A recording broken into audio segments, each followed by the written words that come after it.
ਦਰਸ਼ਕਾਂ ਦਾ ਸਵਾਗਤ ਹੈ ਜੀ ਸਾਡੇ ਐਕਸਕਲੂਸਿਵ ਪ੍ਰੋਗਰਾਮ ਇਨਸਾਈਟਸ ਵਿਦ ਵਿਸ਼ਾਲ ਸੂਦ ਦੇ ਵਿੱਚ। ਸੋ ਪ੍ਰੋਗਰਾਮ ਦੀ ਸ਼ੁਰੂਆਤ ਕਰਦੇ ਹਾਂ ਜੀ ਪਹਿਲੇ ਸੈਗਮੈਂਟ ਤੋਂ, ਜਿਸ ਵਿੱਚ ਅਸੀਂ ਗੱਲ ਕਰਾਂਗੇ ਪੰਜਾਬ ਦੀਆਂ ਮੁੱਖ ਖਬਰਾਂ ਦੀ। ਪੰਜਾਬ ਦੇ ਵਿੱਚ ਮੱਤੇ ਵਾਲਾ ਜੰਗਲਾਤ ਪ੍ਰੋਜੈਕਟ ਅਤੇ ਚੰਡੀਗੜ੍ਹ ਦੇ ਵਿੱਚ ਹਰਿਆਣਾ ਦੀ ਵਿਧਾਨ ਸਭਾ ਨਵੀਂ ਇਮਾਰਤ ਨੂੰ ਲੈ ਕੇ ਨਵਾਂ ਹੜਕੰਪ ਮਚ ਗਿਆ। ਉਸ ਤੋਂ ਇਲਾਵਾ ਨੈਸ਼ਨਲ ਇੰਟਰਨੈਸ਼ਨਲ ਅਪਡੇਟਸ ਤੇ ਵੀ ਚਰਚਾ ਕਰਾਂਗੇ ਜੀ। ਸਾਡੇ ਨਾਲ ਮੌਜੂਦ ਨੇ founder and CEO of Punjab today channel Vishal Sood sir. ਸਤਿ ਸ਼੍ਰੀ ਅਕਾਲ ਸਰ। ਸਤਿ ਸ਼੍ਰੀ ਅਕਾਲ ਸਰ, ਪੰਜਾਬ ਦੇ ਵਿੱਚ ਦਰਿਆਈ ਪਾਣੀ ਦਾ ਜਿਹੜਾ ਮਸਲਾ ਹੈਗਾ ਇਹ ਹਮੇਸ਼ਾ ਕੰਢੇਦਾਰ ਰਿਹਾ ਤੇ ਹੁਣ ਇਹ ਮੱਤੇ ਵਾਲਾ ਫੋਰੈਸਟ ਪ੍ਰੋਜੈਕਟ ਜਿਹੜਾ ਹੋਣ ਵਾਲਾ ਹੈ, ਪੰਜਾਬ ਦੇ ਵਿੱਚ ਸਭ ਤੋਂ ਵੱਡੇ ਸ਼ਹਿਰ ਤੇ ਦਰਿਆ ਦੇ ਨੇੜੇ ਇਸ ਸਭ ਤੋਂ ਪ੍ਰਾਚੀਨ ਜੰਗਲ ਦੀ ਲੋੜ ਕੀ ਹੈ ਸਭ ਤੋਂ ਪਹਿਲਾਂ, ਤੇ ਪੂਰਾ ਮਾਮਲਾ ਕੀ ਹੈ?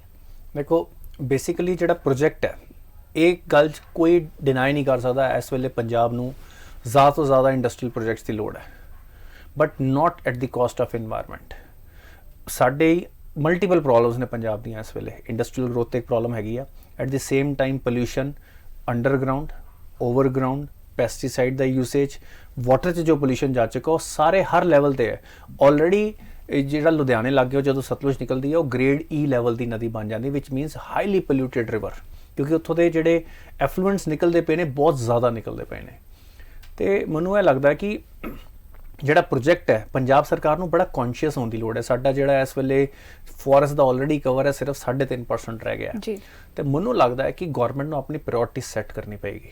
ਉਹਨਾਂ ਨੂੰ ਵੇਖਣਾ ਪਏਗਾ ਕਿ industrial growth can not be done at the caste of ecology, specially in A difficult ਤੇ ਸੈਂਸਿਟਿਵ ਟਾਈਮਸ ਤੇ ਜਦੋਂ ਕਲਾਈਮੇਟ ਚੇਂਜ ਪੂਰੀ ਦੁਨੀਆ ਨੂੰ ਇੰਪੈਕਟ ਕਰ ਰਿਹਾ ਹੈ। ਥੋੜੇ ਦਿਨ ਪਹਿਲਾਂ ਇਟ ਵਾਸ ਪਬਲਿਕ ਨਿਊਜ਼ ਕਿ ਪੰਜਾਬ ਦੀ ਪ੍ਰੋਡਕਟਿਵਿਟੀ ਪਿਛਲੇ 20 ਸਾਲਾਂ 'ਚੋਂ ਸਭ ਤੋਂ ਲੋਐਸਟ ਆਈ ਹੈ। ਇਹ ਸਾਇੰਸ ਨੇ ਕਿ ਫਿਊਚਰ ਕੀ ਹੋਣ ਵਾਲਾ ਹੈ। ਹਜੇ ਤੇ ਪਹਿਲੇ ਸਟੈਪ ਨੇ, ਹਜੇ ਤੇ ਪ੍ਰੋਡਕਟਿਵਿਟੀ ਲੋ ਹੋਈ ਆ। ਤੇ ਜੇ ਇਸੇ ਰਸਤੇ ਤੇ ਅਸੀਂ ਚੱਲਦੇ ਰਹੇ, ਇੱਕ ਐਸਟੀਮੇਟ ਇਹ ਕਹਿੰਦਾ ਹੈ ਕਿ ਅਗਲੇ ਬਾਈ 2030 ਬਾਈ 2040 ਦੇ ਵਿੱਚ ਵੀ ਮਾਈਟ ਬਿਕਮ ਡੈਜ਼ਰਟ। ਤੇ ਮੈਨੂੰ ਲੱਗਦਾ ਕਿ ਜੰਗਲ ਕਿਸੇ ਵੀ ਹਾਲਤ 'ਚ ਕੱਟੇ ਨਹੀਂ ਜਾਣੇ ਚਾਹੀਦੇ।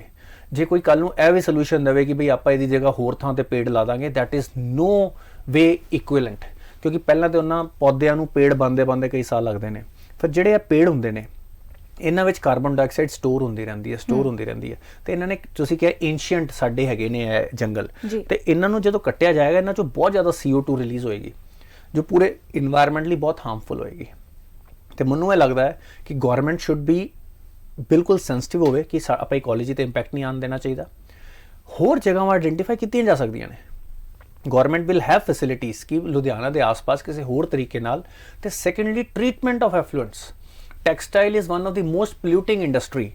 ਅਸੀਂ ਕੀ ਅੱਜ ਦੁਨੀਆ ਦੀ ਸਭ ਤੋਂ ਆਧੁਨਿਕ, ਸਭ ਤੋਂ ਲੈਸ ਪੋਲਿਊਟਿੰਗ ਟੈਕਸਟਾਈਲ ਇੰਡਸਟਰੀ ਲਾ ਸਕਦੇ? ਜੇ ਇਹ ਸੋਚ ਦੇ ਨਾਲ ਸਾਨੂੰ ਹੁਣ ਟੈਕਸਟਾਈਲ ਇੰਡਸਟਰੀ ਲਾਣੀ ਆ, ਉਹਦੇ ਦੋ ਬੈਨੀਫਿਟ ਹੋਣਗੇ।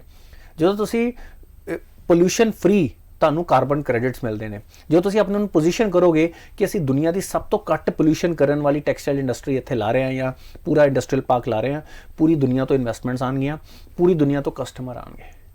ਗਵਰਨਮੈਂਟ ਨੂੰ ਬਸ ਡੀਪਲੀ ਸੋਚਣ ਦੀ ਲੋੜ ਹੈ। ਜਿਹੜਾ ਅੱਜ ਇੱਕ ਚੈਲੰਜ ਹੈ ਉਹ ਸਾਡੇ ਲਈ ਓਪਰਚੁਨਿਟੀ ਬਣ ਸਕਦਾ ਹੈ। ਸਾਨੂੰ ਜਿਹੜੀ ਪਾਰਕ ਹੈ ਜੰਗਲਾਂ ਨੂੰ ਕੱਟ ਕੇ ਬਣੇਗੀ, ਉਹਦੀ ਪੂਰੀ ਦੁਨਿਆਵੀ ਲੈਵਲ ਤੇ ਬਹੁਤ ਬਦਨਾਮੀ ਹੋਏਗੀ। ਆਲਰੇਡੀ ਪੰਜਾਬ 'ਚ ਕੁਐਸਚਨ ਪੁੱਟੇ ਜਾ ਰਹੇ ਨੇ। ਮੈਨੂੰ ਇਹ ਲੱਗਦਾ ਹੈ, ਹਾਲਾਂਕਿ ਇਹ Congress government the he proposal C, but ਚਲੋ ਹੁਣ ਓਪੋਜੀਸ਼ਨ 'ਚ ਜਾ ਕੇ ਹੀ ਭਾਵੇਂ ਜਾਗੇ ਨੇ, but I think this time they are right. ਜੰਗਲ ਨਹੀਂ ਕੱਟਣੇ ਚਾਹੀਦੇ। There should be a way how to set up an industrial park and where to set up. ਜੇ 4000 ਏਕੜ ਦੀ ਗੱਲ ਹੈ ਤੇ I think it could be manage. We have vast lands, ਕਾਫੀ ਜਗ੍ਹਾ ਨੇ। ਹੁਣ ਇਹ ਕਹਿ ਰਹੇ ਨੇ ਕਿ ਅਸੀਂ ਕਾਫੀ ਜਿਹੜੀਆਂ ਉਹ ਛੁਡਵਾ ਰਹੇ ਹਾਂ ਜ਼ਮੀਨਾਂ, ਜਿਹੜੀਆਂ ਸ਼ਾਮਲਾਟ ਲੈਂਡ ਸੀ, ਉੱਥੋਂ ਕੋਈ ਜਗ੍ਹਾ ਵੇਖੋ, ਯੂ ਫਿਗਰ ਆਊਟ ਵੇ। ਤੇ I think that wood B better.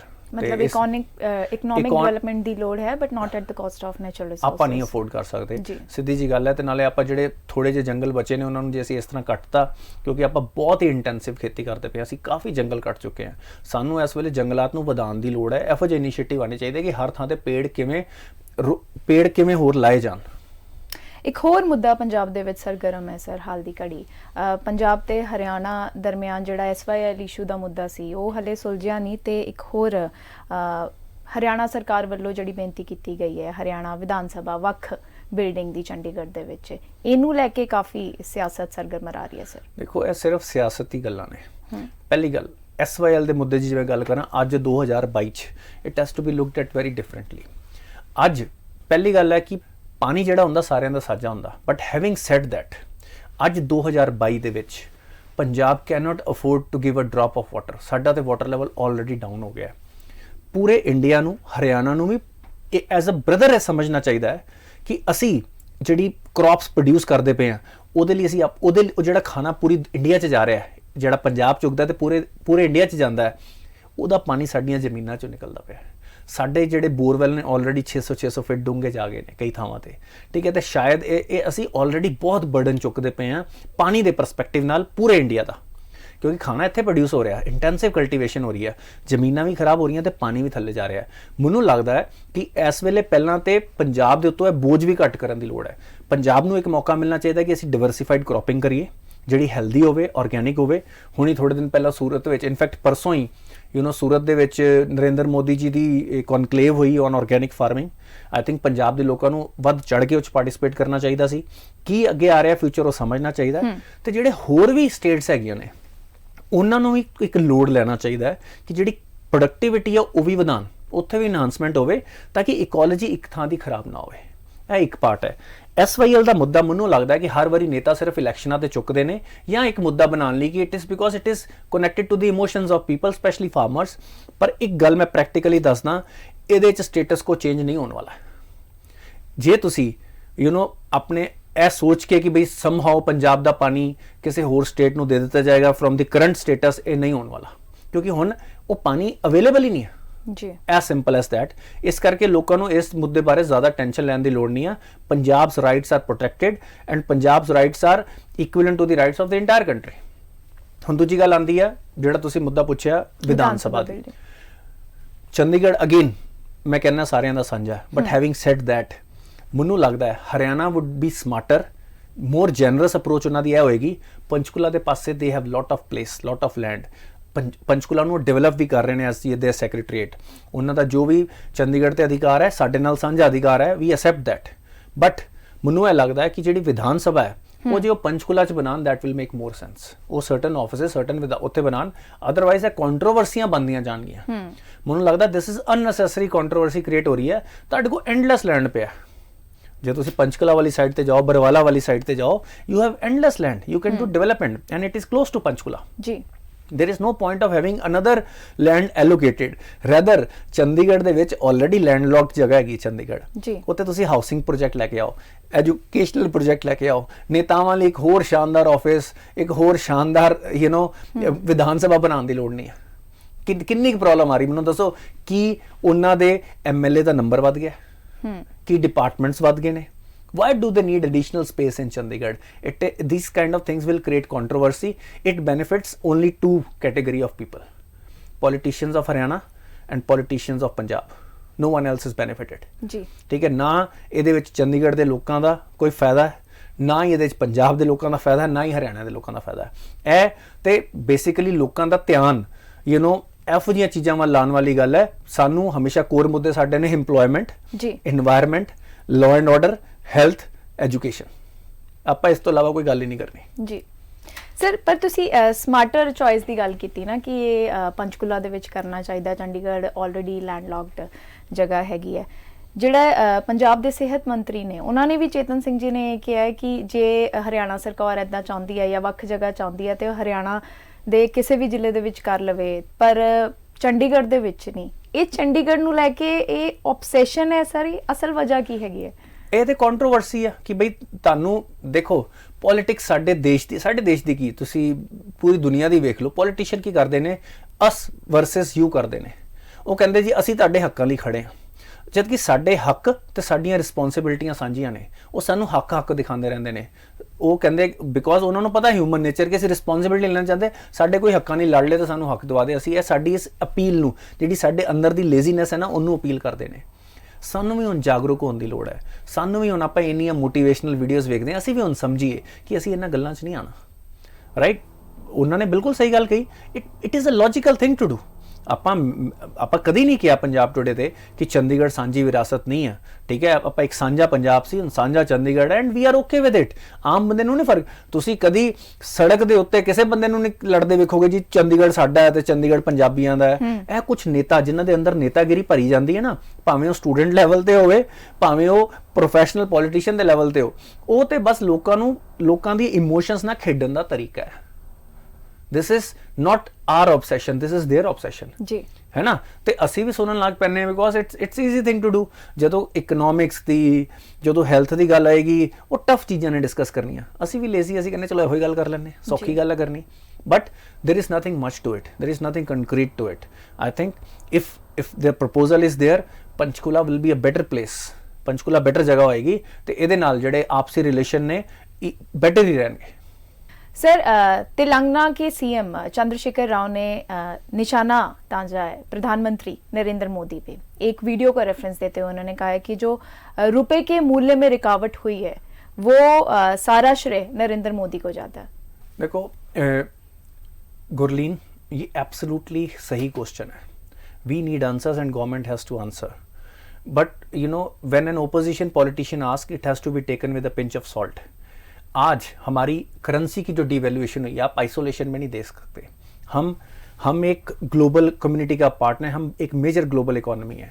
आप कंपैरिजन करो अपने आसपास की करेंसीज का, उनकी डिवैल्यूएशन कितनी हुई है, उसके मुकाबले में we are doing better. Having said that, हमें फिर भी अपने आप को कैसे और स्ट्रॉन्ग करना है, उसके ऊपर गवर्नमेंट के स्टेप्स होने चाहिए। आज रुपये की डिवैल्यूएशन इसलिए हो रही है क्योंकि हमारी इंपोर्ट एक्सपोर्ट गैप बढ़ता जा रहा है। हमारे यहाँ पे वो इंफ्रास्ट्रक्चर, वो टेक्नोलॉजीज, वो अपना वो सिस्टम नहीं बना पाए कि हमें इंपोर्ट की ज़रूरत मिनिमम रह जाए। हम आज भी अपनी सारी एनर्जी इंपोर्ट करते हैं, सारा खाने का ऑयल इंपोर्ट करते हैं। आज भी हम अपनी काफ़ी हथियार, टेक्नोलॉजीज बाहर से इंपोर्ट करते हैं। जब तक हम आत्मनिर्भर नहीं बनेंगे, हम अगर दुनिया में किसी को छींक आएगी, अमेरिका को छींक आएगी, रशिया को छींक आएगी, तो हमें जुकाम होगा, क्योंकि हम उन पे डिपेंडेंट हैं। अगर चाइना आसपास के एरिया में अग्रेसिव होगा तो फ्रीट के रेट बढ़ेंगे, चीज़ें मंगवाना और मुश्किल हो जाएगा, चीज़ें और महंगी हो जाएंगी, परेशान हम होंगे। जब तक हम अपने आप को आत्मनिर्भर नहीं कर पाते, हम अपने मेजर जो हमारे इंपोर्ट बिल्स होते हैं जैसे energy, oil, at the same time or defence, जब तक हम इनकी सब्स्टिट्यूशन नहीं कर लेते, हमें हमारी करेंसी की टाइम पे डिवैल्यूएशन होती रहेगी। So we have to figure out ways. उसके लिए हमें अपना infrastructure, chip manufacturing, internal technologies को डेवलप करने की जरूरत है। और अब इसका रीज़न ये भी है क्योंकि वो अपने आप को पोजीशन कर रहे हैं। दूसरा रीज़न है he is positioning himself as कि अगला जो फ्रंट बने उसमें अपने आप को पीएम कैंडिडेट का, वो भी अपने आप को पोजीशन कर रहे हैं और केजरीवाल जी भी कर रहे हैं। And they might be joining hands also. और ये रिस्पॉन्स उस चीज़ का भी है जब अपनी लास्ट रैली जो हैदराबाद में नरेंद्र मोदी जी ने जब उसको भाग्यनगर मेंशन किया, उनका जो साउथ की तरफ पुश है अब बीजेपी का, ये उसका भी रिस्पॉन्स है, जहाँ पे उन्होंने बोला कि अब डायनेस्टीज नहीं चलेंगी क्योंकि सीएम राव के बेटे भी मिनिस्टर हैं और उनको भी आगे पॉलिटिक्स में मेजर रोल दिए जा रहे हैं because he is his son. तो ये सारी चीज़ों के क्वेश्चंस का ये रिस्पॉन्स में कई बार क्वेश्चन पूछा जाता है ना, तो ये वो क्वेश्चन भी है। But at the same time Indian economy has to take very strong discipline steps. उसमें लोगों को भी कंट्रीब्यूट करना पड़ेगा, पर सबसे इंपॉर्टेंटली गवर्नमेंट को वो इन्वायरमेंट देना पड़ेगा कि हमारे एंटरप्रेन्योर्स, हमारे साइंटिस्ट वो बेस्ट टेक्नोलॉजीज इंडिया में डेवलप कर पाएं। हमें इंपोर्ट सब्स्टिट्यूशन करनी पड़ेगी, हमें अपने स्मॉल एंड मीडियम एंटरप्राइजेस से चीज़ें लेनी पड़ेंगी। आज हमारे ब्यूरोक्रेट्स को ये देखना पड़ेगा कि अगर हमें इंडियन इकोनॉमी को डेवलप करना, इंडियन इंडस्ट्री को मैच्योर करना है, आज उनके प्रोडक्ट शायद अमेरिका या चाइना जितने मैच्योर ना हो, पर आपको फिर भी वही लेने हैं। हमें एक बार कॉम्प्रोमाइज करना पड़ेगा, फिर उनसे जब रेवेन्यू आएगा, जब R&D होगी, तो अपने आप धीरे धीरे वो प्रोडक्ट अपने आप बेटर होने शुरू हो जाएंगे। इंडिया में मैन्युफैक्चरिंग के लिए पॉलिसीज और बेटर करनी पड़ेगी। सर, कांग्रेस की बात करते हैं। गोवा कांग्रेस संकट में है, 12 में से 6 विधायक भाजपा में शामिल होने के लिए तैयार हैं। इसकी वजह क्या हो सकती है? देखो, पॉलिटिशियंस जनरली, जो पॉलिटिक्स है ना, वो जनरली किस कैटेगरी के लोगों को आपको लगता है अट्रैक्ट करती है? तो कुछ ही ट्रू नेता होते हैं अगर जिनको आप बोलोगे दे आर ट्रू लीडर्स और वो देश की सेवा के लिए आए हैं। ज़्यादातर लोग क्योंकि उनकी फैमिली पॉलिटिक्स में थी, उनको लगा ये अच्छा बढ़िया बिजनेस है, इसको कर लेते हैं। ज़्यादातर लोग जिनके पास कोई और काम नहीं होता, नेतागिरी चमकाने के लिए वो धीरे धीरे पॉलिटिशियन बन जाते हैं। कई लोगों को लगता है इससे मेरे पास पावर और पैसे आएंगे, और ज़्यादातर लोग ये फसली बटेरे होते हैं, right? They are people of opportunity. आज BJP is a strong power, political power in the country, biggest political power in the country, और ये सारे लोग उनसे जुड़ना चाहते हैं। That is the simple reason. उनको कांग्रेस के अंदर अपना फ्यूचर नजर नहीं आ रहा है, कांग्रेस वो उनको पावर में आती नजर ही नहीं आ रही है। उसके रीजन 50 हो सकते हैं। एक रीजन तो है lack of leadership at the central level, right, lack of planning, कोई क्लियर कट विजन नहीं है, only agenda they have is which is anti Modi. तो आपका अपना जब खुद का स्ट्रॉन्ग पॉजिटिव एजेंडा नहीं होगा तो आपके नेता आपको छोड़ते जाएंगे, और ये नेता ऐसे तो है नहीं। अब आप देखिए, इतना फनी लग रहा है मेरे को, मूवी का सीन याद आ रहा है कि वो लोगों को मंदिरों में, गिरजाघरों में जाके कस्में खिला रहे हैं कि तुम जीतने के बाद कांग्रेस को नहीं छोड़ोगे जी। तो ये तो एक माहौल बनता जा रहा है। इसका मतलब कि आपको पहले ही आपने किस तरह के नेता रखे हुए हैं, उनका करेक्टर आपको खुद ही पहले ही पता है। आपको क्या लगता है वो कसम खाने की वजह से वो कसम खा के वो छोड़ देंगे? क्या इस तरह इस करेक्टर वाले लोग होते तो वो पहले ही ना जाते।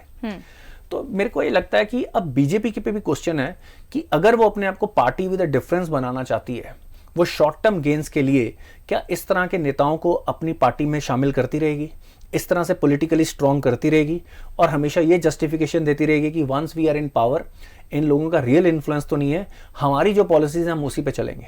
ये उनका जनरली लॉजिक होता है जब उनसे पूछा जाता है कि आप वो जो करप्ट और जिनको आप पॉजिटिव नेता नहीं मानते, पॉजिटिव पॉलिटी, उनको आप कैसे ज्वाइन करवा लेते हो। तो उनकी ये एक्सप्लेनेशन होती है जो मेरे को लगता है कि एथिकल लेवल पे मेरे को एक्सेप्टेबल नहीं है। और होपफुली हमारी सोसाइटी में ऐसी ट्रांसफॉर्मेशन आए। मैं सिर्फ नेता तो हमारी सोसाइटी का ही एक मिरर है, दर्पण है वो हमारी सोसाइटी में ऐसी ट्रांसफॉर्मेशन आए कि जो लोग वाकई देश की सेवा करना चाहते हैं, जो लोगों के लिए कुछ करना चाहते हैं, जो देश को एलिवेट करना चाहते हैं, वो लोग पॉलिटिक्स में इंटरेस्टेड हों और आगे आए।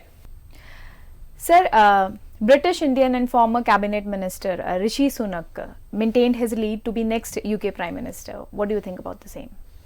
I think it will be a very good, movement for all of us Indians also, कि अगर भारत के ओरिजिन का कोई पर्सन वहाँ का प्राइम मिनिस्टर बने, और वी आर होपिंग कि उनकी जो पॉलिसीज़ हों वो पहले तो ब्रिटेन के लोगों के लिए बेस्ट हों, राइट, उनकी वो अच्छी सेवा करें, और लोगों को लगे कि अगर भारत मूल का कोई आदमी लीड करता है, चाहे कोई ऑर्गेनाइजेशन हो, चाहे स्टेट हो, सिटी हो, चाहे कंट्री हो, तो वो ट्रांसफॉर्मेशन लेके आते हैं।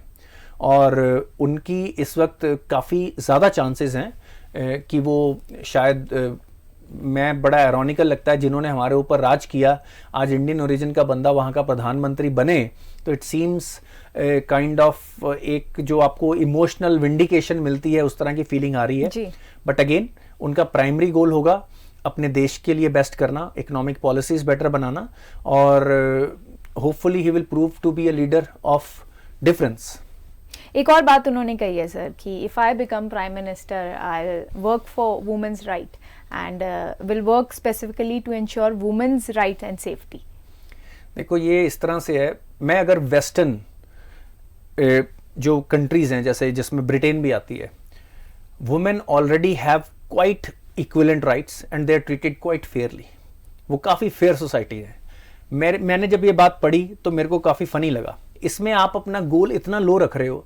मैं अगर आपको बोलूं कि मैं अगर प्रधानमंत्री बना तो मैं भारत में बिजली ले आऊंगा, आप बोलोगे भारत में तो बिजली पहले से है, तो मैं बोलूंगा देखो मेरा काम तो हो गया। तो ये वही है कि जो चीज ऑलरेडी है, आपको थोड़े of course there should be equal rights for everyone and you should work more towards it. But आपको लगता है कि ब्रिटिश सोसाइटी और जो वेस्टर्न सोसाइटीज हैं वहां पे men and women are these days treated fairly equally. तो मेरे को ये लगता नहीं है कि ये कोई बहुत बड़ा गोल है उनका, right. It is just a statement, virtue signalling है, एक स्टेटमेंट देनी है, राइट। मेरे को लगता है कि इस वक्त ब्रिटेन के और बड़े चैलेंजेस हैं, specially towards foreign policy, towards employment generation, और वहां पे जो रेडिकलाइजेशन हो रही है सोसाइटी की, उसके ऊपर उनको ध्यान देने की जरूरत है। तो I think these are the things he should focus more on. अपने गोल्स वो टफ और बड़े रखें, and I think that will be better goals for him. आखिरी सवाल sir, missing Sri Lankan president is back in action, orders gas distribution. Look, Sri Lanka एक test case है। मेरे को लगता है कि एक एग्जाम्पल है जो कोट होना चाहिए कि अगर आप चाइना के ऊपर ज़्यादा रिलाई करते हैं तो आपके देश का क्या हो सकता है। ये हर छोटे देश के लिए एग्जाम्पल है कि हाउ टू बी एक तो आप डायनेस्ट पॉलिटिक्स से दूर रहें। अगर एक ही फैमिली के आदमी को आप मंत्री, संतरी, जज सब कुछ ही बना दोगे, सारी पावर एक ही फैमिली के हाथ में दे दोगे, तो फिर देश का यही हाल होना है। वो ऐसे डिसीजन लेंगे जिसमें सिर्फ उन्हीं का फायदा होगा और बाकी पूरी पब्लिक इस वक्त, जो आप इमेजिन करिए उनका माइंडसेट इस वक्त, उन बच्चों का जिनको एजुकेशन नहीं मिल पा रही है, उन मरीजों का जिनको दवाइयाँ नहीं मिल पा रही हैं, उन बूढ़ों का जिनका इलाज, जहाँ पे इंफ्रास्ट्रक्चर खत्म हो चुका हुआ है, जिन लोगों ने काम पे जाना है, जो एक्सट्रीम केसेस होते हैं, आप उनकी सिचुएशन सोचिए। ये लोग तो फिर भी, जो लोग रिलेटिवली यंग हैं, हेल्दी हैं, वो सड़कों पे आ रहे हैं और अपनी डिमांड रख रहे हैं। पर आप इमेजिन करिए कि उस वहाँ पे सिनेरियो क्या है। लॉ एंड ऑर्डर खत्म हो जाता है, लोग अपॉर्चुनिस्ट हो जाते हैं, लोगों की वर्स्ट कैरेक्टरिस्टिक बाहर आते हैं, तोड़फोड़ शुरू हो जाती है। और ऐसे मौके पे आपका प्रेसिडेंट भाग जाए और अब भी उन्होंने रिमोटली किसी लोकेशन से बोल दिया है कि ऑयल को अच्छे तरीके से डिस्ट्रीब्यूट कर देना। ये तो एक स्टेटमेंट दिया, this is not back in action, this is a checklist कि भाई मैंने बोल दिया जी अच्छे तरीके से बांट देना। क्या आप में हिम्मत है कि आप ग्राउंड पे आके इंश्योर करें कि वो चीज़ें हो रही हैं, आप उस पर चेक रखें, जब आप खुद अपनी रेजिडेंस में नहीं है, आपके रेजिडेंस पे लोगों ने कब्जा कर लिया है, तो आपकी पावर और मॉरल अथॉरिटी कहाँ पे रह जाती है? कौन कहेगा कि वहाँ के जो टॉप पुलिस ऑफिसर्स होंगे या जो भी डिसीजन मेकर होंगे ऑन ग्राउंड, वो उसको अपने पास नहीं रख लेंगे, या वो कुछ बिजनेसमैन को नहीं बेच देंगे, या उसकी ब्लैक नहीं शुरू कर देंगे? तो इस टाइम पे आपकी भी तो मॉरल अथॉरिटी होनी चाहिए। That is why we should choose our leaders very very wisely. So thank you so much for insight sir. अगली बार फिर हाजिर होंगे इंपॉर्टेंट अपडेट्स के सही विश्लेषण के साथ। तब तक जुड़े रहिए हमारे चैनल के साथ and do not forget to subscribe to our channel and download our app. Thank you.